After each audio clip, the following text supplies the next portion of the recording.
Well, Philip DWYER is my name. Sorry. Most people might not know why we're walking. Okay. We are walking because there's a measure of discontent in the town. Okay. And the walk here was sparked off by an alleged racist or incident. I'd call it any name. But you could possibly call it a racist incident. But go ahead. Yeah, well, I have known racist incidents where people haven't let me pass on the street. Yeah. But youngsters.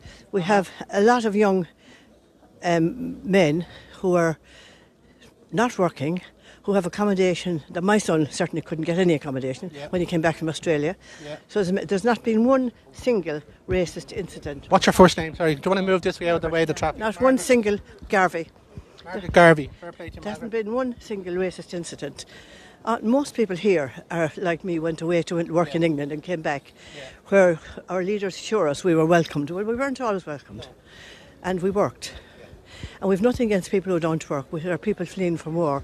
But everybody who's in Ballaghaderreen at the moment, who's using up all the housing, no housing for the local people, everybody now in Ballaghaderreen they're not contributing to the community in any way.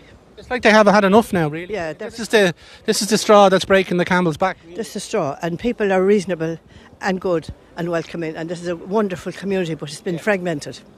Absolutely, and I mean it's not just here, Margaret. It's all over the country that these migrants have been moved in that have no purpose here. They don't have anything to do. They don't have any credentials. We don't know what any documents about where they're coming from or who they are, and it's a recipe for this kind of thing. Well, we're well able to differentiate between people fleeing from war and people just migrants. Yeah. And at the moment, Ballaghaderreen cannot take any more. We have only 2 doctors. The schools, we don't want more services if that means more people. No, that's not the answer.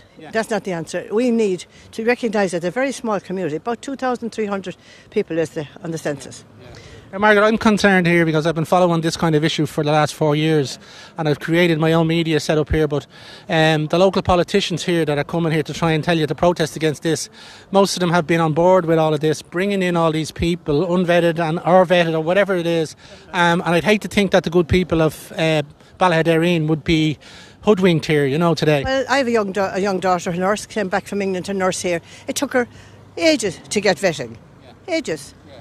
They don't want her back, you see, that's the problem. The Australian nurses during COVID, they wanted to come back and they didn't want them back either. Yeah, well, what a big hoax that was. And however, Margaret, have you any political affiliations at all yourself? No political affiliations. And who did you traditionally vote for, can I ask you? I lived in England for a long time. I suppose because my father was in the army and a civic guard later, we would traditionally maybe be Fine Gael.